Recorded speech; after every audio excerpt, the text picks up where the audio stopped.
The man in charge of sonic motivation for players. DJ extraordinaire. The official DJ of your Edmonton Oilers. For the NHL Hub. DJ for the Stanley Cup playoffs. Of the World Junior Hockey Championship. John Hicks. John Hicks. John Hicks, a.k.a. Johnny Infamous. Johnny Infamous. Johnny Infamous. Johnny Infamous. A shout out to DJ Infamous in the building at Rogers Place, keeping the energy up. Welcome to Between Whistles with your host, Johnny Infamous. Season 1, Episode 2. Brought to you by the Hockey Podcast Network. Presented by DraftKings. Use promo code THPN to unlock rewards at DraftKings.com. Welcome back to the show, everyone. My name is Johnny Infamous. This is Episode 2 of Between Whistles. You can follow me on Twitter at Johnny Infamous. And thank you to everyone who subscribed via Spotify, Apple Podcasts, or wherever you get your podcasts last week. Don't forget, we go live with the visual version of this show on YouTube every Wednesday at noon. Subscribe on YouTube. Just search Between Whistles. My guest this week has got a resume that rivals most others in sports entertainment and game presentation. Today's show starts our journey over 2 episodes as we talk to current and former team members of the Vegas Golden Knights production team. Today's guest launched the franchise's in-game show in 2017, and if you've watched an NBA All-Star game, Cavs game, Columbus Blue Jackets, or Golden Knights NHL game, if you've watched WWE wrestling live events or attended them, or if you've been to Madison Square Garden in the 9 months pre-pandemic, you've been impacted by entertainment that Jon Greco had a hand in. He's had an illustrious career that includes, a ton of stuff. Having a hand in 4 NBA All-Star games. He was director of video production during LeBron James' entire tenure with the Cavs.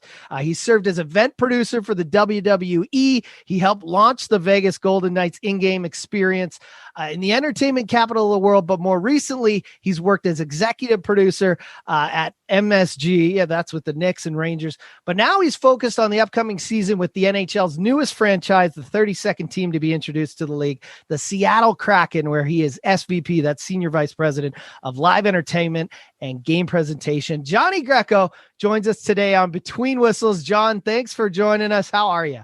Dude, it's so awesome to be joining a sonic storyteller like yourself, a creator, an experience maker. I'm so happy to share some energy with you, partner. Thanks for having me on. Same. I mean, the legend of Johnny Greco. I have to say, I thought Steve Mayer's bio on last week's show was incredible, but I got to admit yours is impressive. We're going to try and touch on most of it if we can in the short amount of time I have here today. But first off, what drew you to sports entertainment, game presentation, fan engagement sector in the first place? You know, what got me into this? Probably like a lot of kids, like I love sports. I love playing sports. I remember watching the 1986 New York Mets, being 7 years old when they won the World Series. And I didn't make it past like the first inning. I fell asleep all the time. But that connection, hanging out with my dad, you know, eating Burger King. I just always loved sports. And then we played sports. And then you're like, this is awesome. I'm going to be the next Michael Jordan. Then you realize you're not going to be the next Michael Jordan. And then you're like, okay, what can I do? And I also always loved film and movies. So it was really neat growing up where my teachers in high school, they literally would let us, like, instead of writing papers, they were like, well, just tell the story. So I would grab my VHS recorder and I would make films instead of writing papers sometimes. And I always thought that was an incredible outlet for kids to learn and kind of express themselves. And they supported it back then, which was really cool. And then I ended up going to film school and I was like, cool, I'm going to make movies like Steven Spielberg. But my first internship offer was with the Florida Marlins. And I was like, I thought I was going to make movies. What's this sports thing? And then I, fortunately got teamed up with some incredible people there, and you're working sports. And then you're like, we need a video shoot with Hank Aaron. We need to play music at the game. And I'm like, whoa, hold on. I get to watch games and make videos and play music and do all these things. I was like, this is unbelievable. I didn't even know that was a job while I was going to college. So I kind of fumbled upon the internship, one of the greatest blessings I've ever had in my life. Because you know this really well, Johnny. Like, it's a small world. We all connect with each other. We all work together. That got me into sports. And I've been so lucky to be able to do a lot of different things and be lifted up by a lot of incredible people. That's for sure. Yeah. Out of all these interviews I've been doing, and Everyone says lucky, gratitude, all the things like that. But you especially, I mean, most people get a piece of maybe, an amateur league team and then they work for the pros. How does it feel to have been a part of so many different teams? Not only that, events and organizations, you've been all over the place throughout the years. It's been really neat for people. I love people. I love connecting with people. I don't want the Jon Greco anything. I want this team did this really cool thing, right? We were in Vegas and I had gotten some attention for things, but I was like, there's so many people involved in this. Like, this isn't just me. And to give the shout outs to all the people, you were in the bubble doing this at a high level. It wasn't just Johnny Infamous doing the music. Like, you have all these people, all these engagements. You're trying to figure out what works. You're collaborating, you're contributing. And I love connecting with different people. And I was talking to a buddy of mine recently, and I'm like, I swear, like, the professional journey, whatever that is, it feels for me like it's like Life of Pi, Curious Case of Benjamin Button, and like Forrest Gump, like combined in sports entertainment. Like, I've always been like in these neat places when I get to be around these incredible people, some famous and popular and some you don't know who really you've learned all these incredible things from. And it's just been a wild ride. So I like to live life. I like to use my heart and pour it into everything I do. And I love connecting with people and doing things that people don't think are possible, but you do them together. And then all of a sudden you're like, those who say it cannot be done should not interrupt the person doing it. Right. Like, so it's a thing my dad used to have on his desk, and I take it with me everywhere I go. Cause it's like, do you want to help me find a solution to do something? Or are you going to tell me why we can't? Because if you're going to tell me why we can't, we're going to team up with some other people who want to move mountains and do something really important. I know you have a background in film, having been the director of video in Cleveland for the Cavaliers. I imagine that was a relatively easy job just because the sheer amount of content generated by LeBron James on a nightly basis. What was it like watching that man evolve in those formative years? Great question. And working there again, surrounded by incredible people. Clevelanders are like salt of the earth, love their sports teams. And then you have Akron, the kid from Ohio, come in and just lift up the city, also Northeast Ohio, and also just like basketball on planet Earth. And watching him every day develop, mature as a human being, as a man, but then also like literally get to work with him and talk to him about a few projects. And one of the coolest things ever that someday I'll tell my kids when they'll understand how neat this is like, I got to throw him an alley-oop once on a video shoot. And it was a bad pass, Johnny. It was a bad pass. And he caught it and made me look like John Stockton. It was like the coolest dunk ever. And I'm like, yes. I called up my buddies who I grew up playing basketball. I'm like, guess what I just did? So, the video side, filmmaking side, in the end, audio side, it's all just stories. Like, are we connecting emotionally with people to give them the feels, to make them kind of elevate their day a little bit? And we've never needed this more than we do right now, right? In a pandemic, we just want to connect with people. I don't know you that well, Johnny, but I want to hug you. But I can't because we're, far away and we're on video screens. But when I see you, we'll be able to do that. And I think everybody's kind of craving that communal experience, the physical high five. And we all just have to sort of be creative, pivot, be innovative during this time, and invent things along the way that will be the tools in our toolkit to be even greater when we come out, on the other side of this craziness.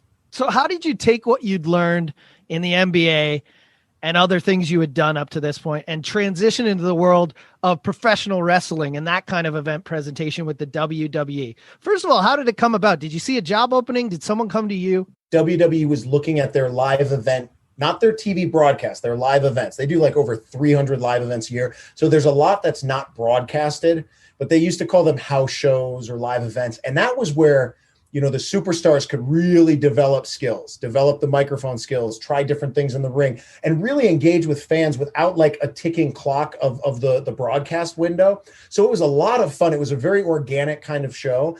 And WWE was looking to sort of shift what they were doing a little bit more to make it a little more game ops wise, right? So somehow, very fortunately, my name had popped up and I got to interview with Triple H and Stephanie McMahon, which was just unbelievable. And they were kind of like, the interview was going and we're kind of connecting and I'm terrified out of my mind and we're going, I'm like, I don't know how this goes. And then Triple H asked, like, how well do you know wrestling? And I'm like, well, I haven't followed it in a long time, but I get storytelling, I get experiences. And they're like, no, it's fine that you don't know it. We need people who don't know the brand so well. We need to change it a little bit. Sometimes you get so close to your product, you're not really listening to the audience and you're not giving them the best experience possible. And I'll never forget the self-awareness and self-confidence to like understand that we can invite someone from the outside in. And it takes a while before you earn your stripes there. Like I thought I was pretty good at what I did. I had been, again, lifted up by great people to that point. And I got there and I had my butt handed to me in every shape of the world. You're traveling the world. You're flying on red eyes. Creatively, you're not nearly as good as you thought you were. You know, you're using technology and equipment and learning storytelling at a level that just isn't taught in many places. And I'm like, I don't want to do this anymore. This is hard. But I kept going. And there were, again, great human beings there who coached me, locked arms with me, taught me different things. So to answer the question, a lot of game operations tied into the live event experience there, but I learned a lot at WWE that now brought me back into the what I call the entertainment experience, right? It's not just game operations, right? What happens if there's no games? Like it's the entertainment experience. It's bigger than that. How do you create that 2.5 hour game window, but make it a 5 hour experience, right? And then with the content and everything else, it becomes this 24-hour experience. So just thinking of it as telling stories, good guys, bad guys, right? Darth Vader, Luke Skywalker. It honestly, WWE brought it all back to me being 7 years old watching Star Wars. And like, I kind of lost that in sports and it's fine. I got it back in WWE. I'm glad you touched on that, like ideas you may have taken from this experience, because I feel like what we're about to talk about next, Vegas Golden Knights, when you launched their in-game show, it was just so different, so new, so original. And you could almost see those ideas of like the heel and the hero. You took some ideas and brought them to Vegas. So I guess that's part one of the question. Part two would be, again, did they come calling for you? Did you want to be part of the experience just on your own when you heard about the expansion? How did that come about? Yes, huge elements from WWE, which really, if you cut it down, it's not just wrestling at all. Like really pay attention to their content. And then you realize it's all storytelling, the way they dress, the way they talk, the way a bad guy in the ring, he'll jump up on the turnbuckle, but he doesn't need to look at the good guy behind him because a good guy is not going to attack him. And there's all this character development nuance that you see. And going to Vegas, we had incredible leadership. And that's how I got there. The team president there, Kerry Boobles, who's a dear friend of mine. I had worked with him in Cleveland. He was an SVP of sponsorships with the Cavaliers. He was the team president of the then Lake Erie Monsters, now Cleveland Monsters, the AHL team. He and I loved working together. He had crazy creative ideas. He loved game presentation. He would always say, if I wasn't, the team president, I'd want Greco's role, or I'd want to be doing, the game directing role. He just loved that side of it. So he had an incredible respect and awareness and also just allowed kind of a freedom and autonomy to do it. Like he knew what he wanted, and then he let us kind of step in. So when Vegas came about, Kerry became the president and he had reached out to me, and it's all relationships, right? Kerry remembered the Cleveland experience and asked me, hey, you want to join? And, got my family and I out there. And then, it's kind of like, go, what do you want to do? How are we going to do this? And we figured out what the characters were, what the elements were of the brand. And let's not kid, like the benefit of WWE is you have these beautiful narratives and stories and characters, and you build this arc, over a year, over a month as they're setting up for a pay-per-view. In sports, if the Oilers go down 3-0 in the first period, not that that'll ever happen, Johnny, but if that happens, like all of a sudden you're not so good at playing music. All of a sudden the videos aren't as funny. And so we're kind of at the disposal of the scoreboard. So how do we create an environment that's a little agnostic of that score? How do we create that environment that's like, yeah, we lost 7-1, but oh my God, the mascot did this funny thing and they gave away this prize and holy cow, this promotion was so cool. How are you building that forever memory that, you talk about that game you went to with your dad and you got a hot dog and, you smelled the ice and it's like, yeah, do you remember who won? You're like, no, I was there with my dad and oh my God, what a memory that was. Like, that's what we're trying to create right now. If we win, it's a lot more fun. There's a lot more eyes on it and, people acknowledge it differently. But if you're doing it with your heart and you're creating and just giving your best effort, you can do some pretty magical things. And if you're not doing it for the awards and the accolades and the attention, you're just doing it for that crew. You're doing it for the fans. You're just trying to do something that gives us all the chills. eventually, people notice, and that's kind of cool. Just a reminder, the music director of the Golden Knights for its inaugural season and 2 beyond that, Jake Wagner, great guy, is going to be on the show next week. And then current in-game DJ, music director now, Joe Green, also going to be on the show. Both of them, obviously, when I talked to them singing your praises, you had a big hand in the show and that launch. Now comes what I can only assume, John, is what you must consider the biggest or one of the biggest gigs of your life. I mean, working for MSG, you're not talking about just the Knicks, the Rangers too, but having a hand in all these incredible events. It must have been a culmination of everything you'd learned over the years up to that point that helped you take the reins of that beast. How did you even begin to tackle that part? Always great people. There were some incredible folks there, like Greg Cuisack, Lauren Trusty, people that I knew there already who completely held my hand. And it was for me kind of going home. My parents are from Brooklyn, New York. I grew up in upstate New York. And it was like, who gets a chance to go to Madison Square Garden, the world's most famous arena? I was like, I have to try this. Oh my God, what an opportunity. So I got there early in the season. So like things were already in motion. I did very little there except learn from some really good people and try to support them where I could.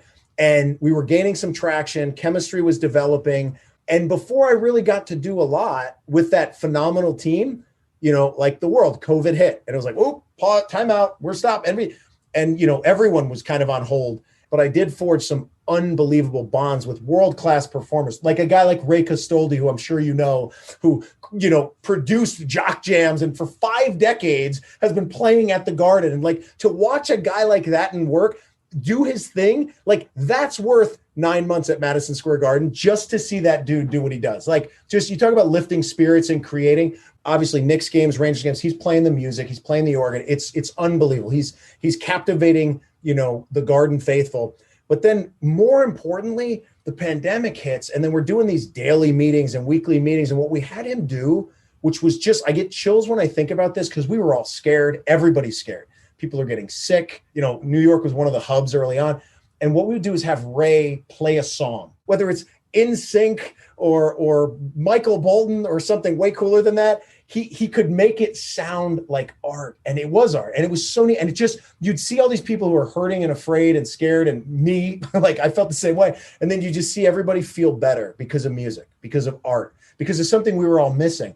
And I'll never forget or be able to say thank you enough for what he did there, but it was spirit lifting again. And I'll never forget how cool that was. And again, you see the power of music, video, content, connecting. Yeah. So being at the Garden was 9 months of just insanity. It was crazy. It was fast, unbelievable experience. And then I got to be a part of the Seattle Kraken now, which is just again, it's part of that wild journey. And there doesn't have to be that many rules if we don't lock ourselves to a box on the ride. So we've made our way through your storied past. Let's talk about right now. Let's talk about today. You're currently prepping for the show for the Seattle Kraken's maiden voyage into the NHL. Again, first of all, how did this opportunity present itself to you? Were you handpicked? No. So I was terrified because they were talking to some incredible people. And again, it kind of went through a headhunting process, which is common. And I knew some of the people that they were going after. And I was like, oh, no. Like Carrie in Vegas reached out to me and said, hey, I'd love you to champion this team. I'm like, oh, this is great. Here it was like, hey, you did something pretty cool in Vegas. And, would you want to interview for the, it was like, oh, I'd love to. But now I'm nervous because I knew all the people they were going after. So the fact that I got that incredible offer to join this team that's standing for changing the game in life, not just sport, and using your platform, using your microphone to educate. And again, on the sport of hockey, of course, but so many other things like how we hire people, women, people of color, just making sure that our organization looks and represents like what the world is in the best way and giving people a chance and really allowing us to have the best lens possible to create the most dynamic experience possible. And the way to do that is to, again, all shapes and sizes in the creative space. Like we need to dig deep and expand what we're building to expand the stories we're telling and give everyone a shot to share their stories. Because there are some great stories that aren't being told because they just haven't been allowed. They haven't been given the shot. This one right now is the thing where I'm like, wow, I might be most proud of. And it has nothing to do with dropping pucks or creating videos or an experience. It's like we're doing something, a movement as an organization, and to keep, again, locking arms and all of us moving forward as we do this. It's important, right? There's success, define that how you will, but then there's also like significance, which is way more important. Like, what are we doing that's significant? We're hoping this summer will bring better days. COVID vaccines are getting into people's arms. We're getting back to the new normal, hopefully, or whatever that is, slowly but surely. And I don't want to be a Debbie Downer. I feel we have to talk about it, though. On the flip side of that coin, in the event that the pandemic doesn't improve, or heaven forbid, it takes a turn for the worse, the Seattle Kraken could be the first team in the NHL history to start a season without fans in the building. What's your thinking? How are you approaching this and developing different game plans for whatever scenario may present itself come season opener? It's a great question, Johnny. And we all have to be as prepared as we can. And we've all learned kind of how ill-prepared we were for some of this, different career choices and jobs, but definitely in the entertainment space. But then you start to see these opportunities to truly pivot, right? We've all talked about this and deviate from the starting place and just having this open-minded, inventive spirit to and you did it. I mean, you were front row working with the NHL, right? In the NHL bubble and just doing a great job doing your Sonic thing. And that gave you a master class in how do we do this, no fan thing from here for the TV broadcast. And I think all of us have picked up different skill sets. And at first, most of us were probably irritated by it, frustrated by it, just natural human reaction to this sucks. I want fans. I want my job the way it used to be. We all probably reacted that way first or felt that way first. But then how did we absorb the knowledge we were given? How did we inform ourselves? How did we illuminate a process that might kind of be cool, even with 17,300 fans at Climate Pledge Arena? And you're looking at things right now, just literally listening to the world, listening to sports entertainment, listening to what our NHL brethren and sports entertainment brethren are doing everywhere to be ooh, did you see what Golden State Warriors did? Oh, the Miami Heat did this thing. Oh, Kansas City Chiefs. You start to just pick it up and be this stuff might be cool with fans. So let's take that, but also let's see who's doing it best, whatever that means, in this sort of scenario. So, we have to be weary of the contingency planning. We imagine 17,300 people at the arenas, a whole bunch of people outside of the arena, a whole bunch of people connecting, through the app and through the web, at home. And just how are we giving this cascading entertainment experience to all these people? That's the goal. Now, life happens and we all have to pivot and adjust and be ready. And we'll adapt as we kind of move forward. We're in February right now, so we're all systems go, but we all got to listen. We can't be tone deaf to life and what we're all doing. And in the meantime, we'll just continue to be inspired by all the entertainers, artists, broadcasts that are doing these really cool things that I think all of us can use to develop our own toolboxes for how we all move forward. Like I said, doing a concert on a Zoom. We have Zoom fatigue, we're tired, but people are pivoting and learning and growing and developing that toolbox to be the best creators, storytellers, and content builders, which, content's always been king, but wow, how much are we all consuming right now because we can't do it live? One thing's for sure, we are going to have an expansion draft. In terms of an event for that, whether it's virtual or live, what is the planning that goes into that? And then second part of that question, are there any players that you would love to be snatched up and come play in the Emerald City? That's a loaded question. So I'm not going to answer part two, but I love that one. But yes, of course, we all have our insane draft roster dream team that you would pick. On the expansion draft, it's an unbelievable event. It's an important event. And you get to introduce all these players. We are thrilled about that opportunity. Pandemic, COVID, what does it look like? Well, let's forge forward with the ideal scenario. That moment where you have your players putting on, the sweaters and get it, and you're just this is stuff that lived, the 10-year anniversary of the Seattle Kraken. People look back at this moment. It's one of those real defining moments. If we can be an anchor in the community in the Pacific Northwest to give people this beacon of hope and joy and here's your team, we're going to figure out how to tell that story. We don't know exactly how yet, but we're going to do it the best we can with the variables we're given. And we hope to make Seattle proud always in everything we do. How are you liking the new style of the NHL? How do you like these new divisions? What teams are really exciting you this year in terms of play and game presentation? And who do you think is going to make a run for the Cup this year? The Golden Knights were built for success from the beginning. Like, they set up the draft that way for a kind of long-term winning formula. And, I love those people so much. So I'll always wish them well until next year. But this year it's okay. They do great. And on the ice, hockey's the best game because an 8 seed can legitimately win it all. That, like, they can run it. They can do it. The Kings did it recently. Like, it happens in hockey. That is this bloodbath, like, next man up, just climbing the mountain with broken everything, teeth knocked out, and like last person standing. Here we go. And not other sports aren't like that, right? Like, the Super Bowl is a game 7. You have a few games to get there, and they're kind of like all game 7s. Basketball, an 8 seed, I'd be shocked if an 8 seed ever wins. It's just not, the game's not set up for that. So hockey just is truly a game where, again, I'll be Switzerland. I don't know who will win. Now, what I do know is there's great creators and storytellers in the NHL. And there've been a bunch off the ice, right? Forget the score for a second, but there's a lot of teams that do some fun things, and they do it win or lose or draw.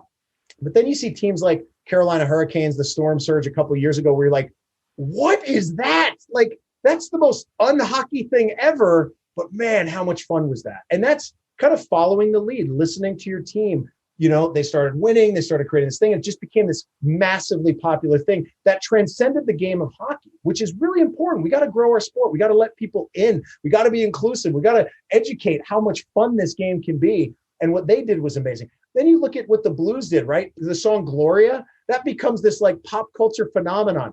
That may or may not be an awful song, but it was the right song at the right time, and everybody jumped in. So that's what's always fascinating to me, is to see how these creators listen to what's going on, pivot and adjust, because there's no way you're planning for that storm surge to happen. That happens, you're like, whoa, how do we lean into this? And how do we just support what's already happening? That's our role as storytellers for the game experience. The game leads, always the game leads. Don't get in the way. But when the game goes well, accentuate it. And if the game's not doing so well that night, make sure we're supporting it with other things. Like, hey, look over here, this is cool too. So you can create those forever memories. And maybe for one night, you don't have to think about the score as much. But it's limiting right now. We all know this in the pandemic as far as event presentation in all sports. But it's interesting just to see who's putting out different kinds of content, how mascots are engaging with their fans, and just people looking at this as like a woe is me, or ooh, I got an idea. You know what's not being done is this. And that's a turn on, right? Like, if those people who they're relentless with their creation, they're not going to be stopped no matter what. So you're always kind of just keeping your eyes out for that. And it doesn't have to be just hockey. It doesn't have to be just basketball. It doesn't have to be just sports, right? Go to sports entertainment, go to WWE, go to the what's going on in Europe. Look at the technologies in Japan that are coming out. Like, you can just start to look worldwide, and you can get the craziest things that are being done. And then how does that make sense to your game, to your show, to your team, to your brand? I think that's always just, if we listen a little more, which could be just watching content, I think we can really, open up our own horizons a bit, which is super cool. Jon Greco is Senior Vice President of Live Entertainment and Game Presentation for the newest NHL team, taking its maiden voyage here in 2021, the Seattle Kraken. Jon, one last question for me. If you weren't doing this, what would Jon Greco be doing? Making movies with Steven Spielberg and Jerry Bruckheimer, or that, or fishing on a river. I think those are the two options. I love that question. Jon, I feel like I could do 3 episodes alone just on your career. I know we're going to be following along with the Seattle Kraken story as it unfolds. I wish you great success on your launch in Seattle in your first season. If it's anything like the one in Vegas, it's going to be something to behold. And I hope when things get rolling, you can come back and chat with us again about your experience. Hey, my friend Johnny, appreciate it so much. Awesome to be on the Between Whistles podcast. And I'll join you anytime, partner. Can't wait to see what you guys are doing up there in Edmonton. Well, there you go. A short but sweet conversation with the man who's going to be launching the Seattle Kraken's inaugural season in-game show. It's going to be interesting to see how the expansion draft and everything turns out. We'll be sure to check back in with Jon Greco after the summer. Don't forget to tune in next week. We're continuing on with a bit of a Vegas theme. DJ Joe Green, current in-game DJ and music director for the Vegas Golden Knights, and previous music director for the first 3 seasons of the Vegas Golden Knights, Jake Wagner, who is also soundtracking the series of games in Lake Tahoe this month for the NHL. Both going to be chatting to us in one episode. That's next Wednesday at noon. Don't forget to subscribe wherever you get podcasts. Couple games in the NHL tonight. Bruins, Rangers, Leafs, Canadians. Should be a couple of deadly games. My name is Johnny Infamous. Be good to each other. This has been Between Whistles with Johnny Infamous. Brought to you by the Hockey Podcast Network. Presented by DraftKings. Use promo code THPN to unlock rewards at DraftKings.com.